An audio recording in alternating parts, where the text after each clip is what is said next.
लब्बैक अल्लाहुम्मा लब्बैक लब्बैक ला शरीका लक लब्बैक। अल्हम्दुलिल्लाहि रब्बिल आलमीन वस्सलातु वस्सलामु अला सय्यिदिल मुरसलीन अम्मा बादु फ़अऊज़ु बिल्लाहि मिनश शैतानिर रजीम बिस्मिल्लाहिर रहमानिर रहीम। अस्सलातु वस्सलामु अलैका या रसूलल्लाह व अला आलिका व अस्हाबिका या हबीबल्लाह। अस्सलातु वस्सलामु अलैका या नबियल्लाह व अला आलिका व अस्हाबिका या नूर अल्लाह। অনুষ্ঠান জিয়ারাতে হারামাইন নিয়ে আরও একবার উপস্থিত হয়েছি। যারাই আমাদের সাথে রয়েছেন সকলকে জানাই অনুষ্ঠানে স্বাগত।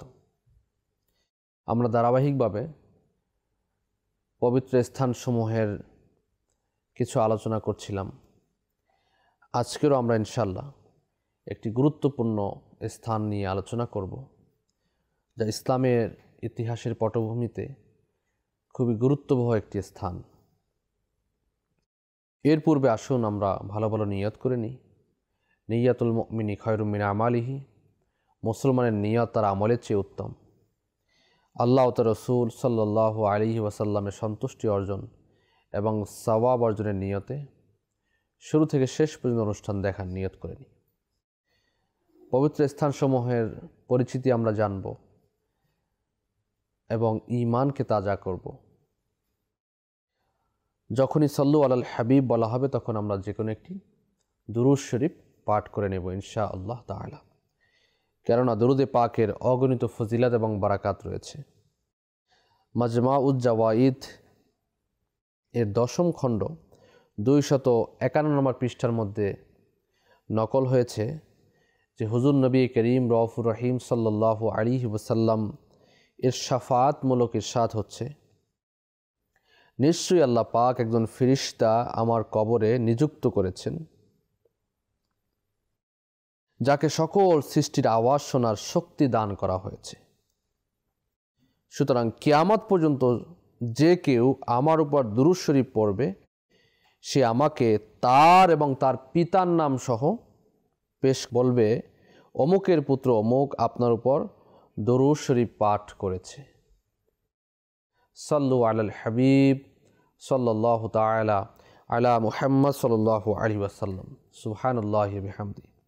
দুরূদ শরীফ পাঠকারীরা কিরূপ ভাগ্যবান যে তার নাম সাথে পিতার নাম সহ প্রিয় রাসূল সাল্লাল্লাহু আলাইহি ওয়াসাল্লামের খিদমতে এর মহান দরবারে পেশ করা হয়। এখানে এই বিষয়টিও ঈমান তাজাকারী যে কবরে আনওয়ারের উপস্থিত ফেরেশতাকে কিরূপ শ্রবণ শক্তি দান করা হয়েছে, যে দুনিয়ার কোনায় কোনায় একই সময় দুরূদ শরীফ পাঠকারী লাখো মুসলমানের খুবই নিম্ন স্বরও শুনে নেয় এবং তাকে ইলমে গায়েব অর্থাৎ অদৃশ্যের জ্ঞান দান করা হয়েছে, যেন সে দুরূদ শরীফ পাঠকারীর নাম এবং তার পিতা মহোদয়ের নামও জেনে নেয়। যেখানে দরবারের রিসালাতের খাদিম এর স্মরণ শক্তি শ্রবণ শক্তির অবস্থা এরকম হতে পারে, ইলমে গায়েবের অবস্থা এরকম হতে পারে, সেখানে স্বয়ং হুজুর নবী করিম সাল্লাল্লাহু আলাইহি ওয়াসাল্লামের ক্ষমতা ও ইলমে গায়েব অদৃশ্যের জ্ঞান কিরূপ শানদার হবে। সুবহানাল্লাহ। তিনি কেন তার গোলামদের চিনবেন না এবং কেনই বা তাদের ফরিয়াদ শুনে আল্লাহ পাকের ক্ষমতা বলে সাহায্য করবেন না। अमीर सुन्नत बोलें, फरियाद उम्मती जो करे हाल जार में मुमकिन नहीं कि खैर बशर को खबर ना हो। प्रिय इस्लामी भाइरा, निस्संदेह अल्लाह पाक तार प्रिय हबीब साल्लाल्लाहु अलैहि ওয়াসাল্লামকে অদৃশ্যের জ্ঞান দান করেছেন। তাই তো তিনি তার প্রতিটি উম্মতের অবস্থা সম্পর্কে জ্ঞাত এবং মাঝে মাঝে তাদের উদ্ধারও করেন। তারপরও আল্লাহ পাক প্রিয় নবী সাল্লাল্লাহু আলাইহি ওয়াসাল্লামকে অসংখ্য মুজিজা দ্বারাও ধন্য করেছেন।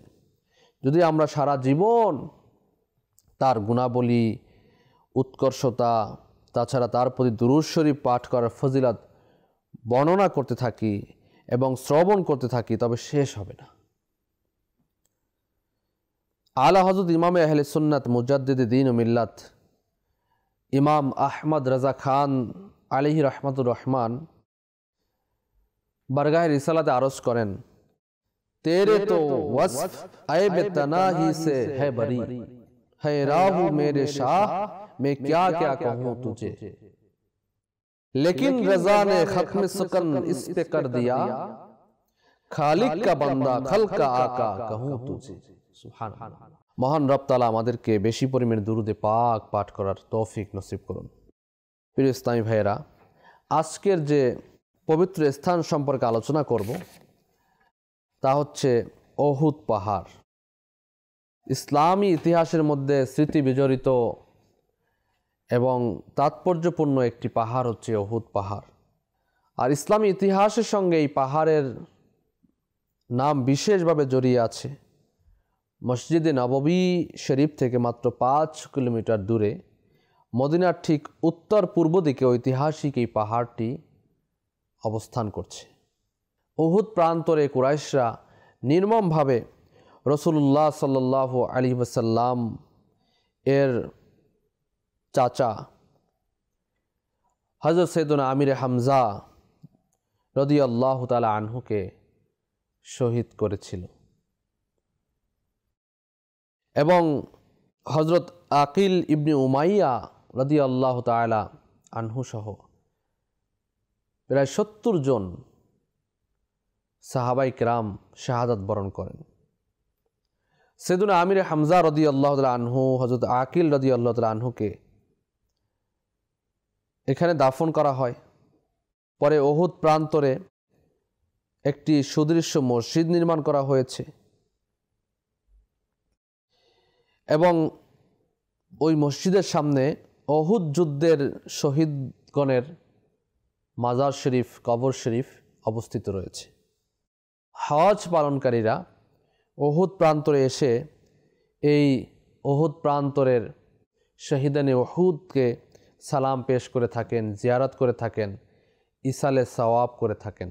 ওই কবরস্থানটির প্রাচীর মূল কবর থেকে অনেক দূরে। মূল কবরগুলোকে সামান্য ইট দিয়ে ঘিরে রাখা হয়েছে। প্রাচীরের চারপাশে গ্রিলের ফাঁকাগুলো মোটা পলিথিন দিয়ে ঘিরে রাখা হয়েছে। খুব সহজে কবরগুলো দেখা যায় না, তারপরও দর্শনার্থীরা গ্রিলের ফাঁক দিয়ে পলিথিনের আবরণ সরিয়ে ওই মাজার শরীফগুলো দেখার চেষ্টা করেন, তাতে ত্রুটি করেন না। কেমন ইশক, কেমন মোহাব্বত জীবদ্দশায় আমরা দেখতে পারিনি। কমসে কম মাজার সমূহকে, মাজার শরীফকে জিয়ারত করে দিলকে ঠান্ডা করি, সালাম পেশ করি। উহুদ প্রান্তরের যে কবর শরীফ রয়েছে, এই পার হয়ে এগুলো ছোট্ট একটি পাহাড়।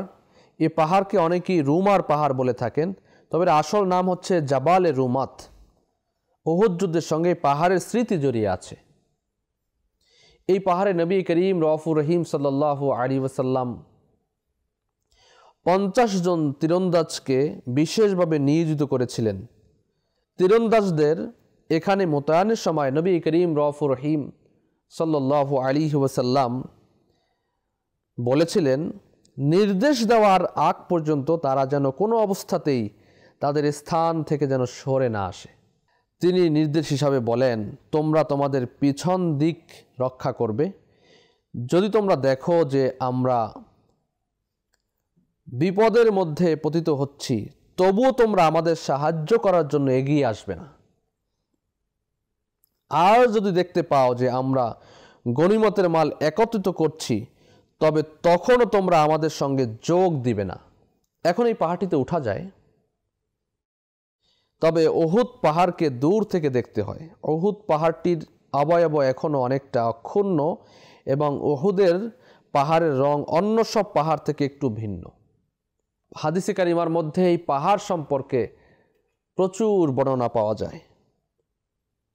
এক বর্ণনায় নবী পাক সাল্লাল্লাহু আলাইহি ওয়াসাল্লাম ইরশাদ করেন, উহুদ পাহাড় আমাদের ভালোবাসে, আমরা উহুদ পাহাড়কে ভালোবাসি। এছাড়া অনেক হাদিসে কারিমাতে সওয়াবের পরিমাণ বুঝাতে নবী পাক সাল্লাল্লাহু আলাইহি ওয়াসাল্লাম উহুদ পাহাড়কে উদাহরণ হিসাবে বলেছেন, উহুদ পাহাড়ের কথা বলেছেন। আর ইসলামী স্কলাররা বলেন, উহুদ পাহাড় ইতিহাসের সাক্ষী। জীবনে নবী পাক সাল্লাল্লাহু আলাইহি ওয়াসাল্লাম এর নির্দেশনা না মানলে মুসলিমরা কি পরিমাণ দুর্ভোগে পড়তে পারে তার জলজ্যান্ত উদাহরণ উহুদের প্রান্তর। এই শিক্ষা শুধু যুদ্ধের দিনের নয়, ওই দিনের জন্য নয়, পুরো জীবনের। উহুদের যুদ্ধ 3 হিজরির 7 শাওয়াল তারিখে সংগঠিত হয়। ইসলামের ইতিহাসে সংগঠিত প্রধান যুদ্ধসমূহের মধ্যে এটি দ্বিতীয়। এর আগে 2 পক্ষের মধ্যে বদরের যুদ্ধ সংগঠিত হয়েছিল। ওই যুদ্ধে মুসলমানরা বিজয় লাভ করেন। তো উহুদ প্রান্তরে কুরাইশদের সৈন্য সংখ্যা ছিল 3000 আর মুসলিম বাহিনীর মোট সৈন্য সংখ্যা ছিল 1000। তার মধ্যে মুনাফিক সরদার আবদুল্লাহ ইবনে উবাই তার 300 অনুসারীদেরকে নিয়ে দল ত্যাগ করে, আলাদা হয়ে যায়। ফলে মাত্র 700 জন মুসলিম সৈনিক নিয়ে উহুদ প্রান্তরে মুশরিকদের অপোজিটে অবস্থান নেয়। এক পর্যায়ে বিশৃঙ্খলা অবস্থায় অনেক সাহাবাই কিরাম সেখানে ইন্তেকাল করেন, শাহাদাত বরণ করেন। নবী করিম সাল্লাল্লাহু আলাইহি ওয়াসাল্লাম সেখানে কিছুটা আহত হন এবং শুরু হয় তীব্র লড়াই। পরে মুসলিম সেনারা উহুদ পাহাড়ের ঢালে জমায়েত হয়। কুরাইশরা পাহাড়ের দিকে অগ্রসর হয়, কিন্তু হযরত ওমর ইবনুল খাত্তাব রাদিয়াল্লাহু তাআলা আনহু এবং সাহাবাই কিরামের একটি দলের প্রতিরোধের কারণে বেশি এগোতে সক্ষম হয়নি। ফলে এখানেই তাদের লড়াই থেমে যায়। যুদ্ধক্ষেত্রে বিজয়ীদের 3 দিন অবস্থানের তৎকালীন রীতি পালন না করে কুরাইশরা মক্কায় ফিরে যায়। ফলে শেষ পর্যায়ে নবী পাক সাল্লাল্লাহু আলাইহি ওয়াসাল্লামদের তুলনামূলক বেশি ক্ষয়ক্ষতি ও কুরাইশদের সুবিধাজনক অবস্থান সত্ত্বেও যুদ্ধের ফলাফল অমীমাংসিত রয়ে যায়। উহুদ প্রান্তরে সাহাবাই কিরাম আলাইহিম রিদওয়ানগণদের পাশাপাশি উহুদ যুদ্ধে সাহাবিয়াদেরও ভূমিকা ছিল। উহুদ যুদ্ধে 70 জন সাহাবাই কিরাম শাহাদাত বরণ করেন। পক্ষান্তরে কুরাইশদের 37 জন নিহত হয়েছিল। এই যুদ্ধ সম্পর্কে সূরা আলে ইমরানের 50টি আয়াত নাজিল হয়েছে। বস্তুত উহুদের যুদ্ধে মুসলমানদের যে সংকট ও সমস্যার সম্মুখীন হতে হয়েছিল এর মধ্যে আল্লাহ পাকের হিকমত লুকায়িত ছিল। এর অন্যতম হলো বিপদে ধৈর্য ধারণ করতে হবে। এটা খাঁটি ঈমানের লক্ষণ এবং মুসলমানদের চিরন্তন শিক্ষা। জীবনে এই শিক্ষা ধারণের কোনো বিকল্প নেই। আর এই উহুদ পর্বত আরবের মদিনা শহরের উত্তরে অবস্থিত, যে আমরা আগেই শ্রবণ করেছি। এর উচ্চতা 1077 মিটার, 3533 ফুট। মক্কার কুরাইশ ও মদিনার সাহাবাই কিরামদের মধ্যকার উহুদের যুদ্ধ এই পর্বত সংলগ্ন স্থানে সংঘটিত হয়েছিল। মাদানী চ্যানেল দর্শক শ্রোতা, এখানে একটি খুবই গুরুত্বপূর্ণ কথা যেটা আমরা করতে পারি তা হচ্ছে, উহুদ প্রান্তরে যেখানে নবী পাক সাল্লাল্লাহু আলাইহি ওয়াসাল্লাম সাহাবাই কিরামদেরকে আদেশ দিয়েছিলেন যে যদি তোমরা দেখো আমরা বিপদের মধ্যে রয়েছি, তারপর তোমরা এখানে রয়েছে সেখানেই থাকবে, জায়গা ত্যাগ করবে না। তোমরা যদি দেখো গনিমতের মাল আমরা গোছাচ্ছি, তারপরও তোমরা আমাদের সাথে অ্যাড হবে না। কিন্তু সাহাবাই কিরাম সেখানে একটু করে ফেলেছিলেন, যার দরুন মুসলমানদের সেখানে অনেক ক্ষয়ক্ষতি হয়েছিল। তো এখানে একটি কথাই আমাদের সামনে হচ্ছে যে নবী পাক সাল্লাল্লাহু আলাইহি ওয়াসাল্লাম আমাদের জন্য যা কিছু হুকুম ইরশাদ করেছেন এর উপর লাব্বাইক বলা। সেখানে যদি আমরা বিপদও দেখি তারপরও সেখানে লাব্বাইক বলা। এর মধ্যেই শান্তি রয়েছে, এর মধ্যেই জান্নাত রয়েছে, এর মধ্যেই বিজয় রয়েছে। এবং ধৈর্য ধারণ করা। দর্শক শ্রোতা, উহুদ প্রান্তরে সৈয়দুনা হারুন আলা নবীনা ওয়া আলাইহিস সালাতু ওয়াস সালামের নূর বর্ষণকারী মাজার অবস্থিত রয়েছে, কিন্তু আফসোস বর্তমানে এর জিয়ারত করা খুবই কঠিন। পাহাড়ের নিচ থেকেই আফসোস অন্তরের মধ্যে নিয়ে বলে দিতে হবে, আসসালামু আলাইকা ইয়া নবী আল্লাহ। সৈয়দুনা হামজা রাদিয়াল্লাহু তাআলা আনহু উহুদ যুদ্ধে 3য় হিজরি শহীদ হয়েছিলেন। তার নূর বর্ষণকারী মাজার শরীফটি উহুদ পাহাড়ের পাশেই অবস্থিত। পাশেই হযরত সৈয়দুনা মুসআব বিন উমাইর রাদিয়াল্লাহু তাআলা আনহু এবং সৈয়দুনা ইবনে জাহাশ রাদিয়াল্লাহু তাআলা আনহু এর মাজার শরীফ রয়েছে। তাছাড়া উহুদ যুদ্ধে যে 70 জন সাহাবাই কেরাম আলাইহিম রিদওয়ানগণ শাহাদাতের সুধা পান করেছিলেন, তার মধ্যে অধিকাংশ সুহাদায়ে উহুদও সাথেই নির্মিত বেষ্টনীর ভিতরে অবস্থান করছেন, আরাম করছেন। যখন আমরা সৈয়দুনা আমির হামজা রাদিয়াল্লাহু তাআলা আনহু এর নূর বর্ষণকারী মাজারে উপস্থিত হব, তখন আমরা সালাম পেশ করব। জাজবুল কুলুবের 157 পৃষ্ঠার মধ্যে ইরশাদ হয়েছে, সৈয়দুনা শেখ আব্দুল হক মুহাদ্দিসি দেহলভী রহমতুল্লাহ আলাইহি উদ্ধৃত করেন, যে ব্যক্তি সুহাদায়ে উহুদের পাশ দিয়ে অতিক্রম করে এবং তাদের সালাম করে, তবে তারা কিয়ামত পর্যন্ত সেই ব্যক্তিটির উপর সালাম পেশ করতে থাকেন। সুবহানাল্লাহ। সুহাদায়ে উহুদ আলাইহিম রিদওয়ান এবং বিশেষ করে সৈয়দুস সুহাদা হযরত সৈয়দুনা আমির হামজা রাদিয়াল্লাহু তাআলা আনহু এর মাজার থেকে অসংখ্যবার সালামের উত্তরের শব্দ শোনা গেছে। এজন্য সালাম পেশ করতে আমিল সুন্নাত দামাত বরকাতুন আলিয়া এখানে সালামের কিছু তরিকা ইরশাদ করেছেন। যখন আমরা ওখানে উপস্থিত হব, তখন এভাবে আমরা সালাম দেই, আসসালামু আলাইকা ইয়া সাইয়্যিদানা হামজা, আসসালামু আলাইকা ইয়া আম্মা রাসূলিল্লাহ, আসসালামু আলাইকা ইয়া আম্মা নবিয়াল্লাহ, আসসালামু আলাইকা ইয়া আম্মা নবিয়িল্লাহ, আসসালামু আলাইকা ইয়া আম্মা হাবিবিল্লাহ, আসসালামু আলাইকা ইয়া আম্মাল মুস্তাফা, আসসালামু আলাইকা ইয়া সাইয়্যিদাশ শুহাদা ওয়া ইয়া আসাদাল্লাহি ওয়া আসাদা রাসূলিহি, আসসালামু আলাইকা ইয়া সাইয়্যিদানা আব্দুল্লাহ ইবনে জাহাশ, আসসালামু আলাইকা ইয়া মুসআব ইবনে উমাইর, আসসালামু আলাইকুম ইয়া শুহাদা উহুদিন কাফাতান আম্মাতান ওয়া রাহমাতুল্লাহি ওয়া বারাকাতুহু। সালাম হোক আপনার উপর হে সৈয়দুনা হামজা, সালাম হোক আপনার উপর হে রাসূলুল্লাহ সাল্লাল্লাহু আলাইহি ওয়াসাল্লামের সম্মানিত চাচা যান, সালাম হোক আপনার উপর হে আল্লাহর নবী সাল্লাল্লাহু আলাইহি ওয়াসাল্লামার এর সম্মানিত চাচা যান, সালাম হোক আপনার উপর হে আল্লাহর হাবিব সাল্লাল্লাহু আলাইহি ওয়াসাল্লামের চাচা যান, সালাম হোক আপনার উপর হে মুস্তাফা সাল্লাল্লাহু আলাইহি ওয়াসাল্লামের চাচা যান, সালাম হোক আপনার উপর হে শহীদগণের সরদার, হে আল্লাহর সিংহ, হে রাসূলুল্লাহ সাল্লাল্লাহু আলাইহি সাল্লামের সিংহ, সালাম হোক আপনার উপর হে সৈয়দুনা আব্দুল্লাহ বিন জাহাশ, সালাম হোক আপনার উপর হে মুসআব বিন উমাইর রাদিয়াল্লাহু তাআলা আনহু, সালাম হোক হে শুহাদায়ে উহুদ আপনাদের সকলের প্রতি এবং বর্ষিত হোক আল্লাহর রহমত ও বারাকাত। এভাবে করে সালাম পেশ করা। আল্লাহ তাআলা আমাদেরকে এখানে যাওয়ার তৌফিক দান করুন, উহুদ পাহাড় চোখে জিয়ারত করার তৌফিক দান করুন।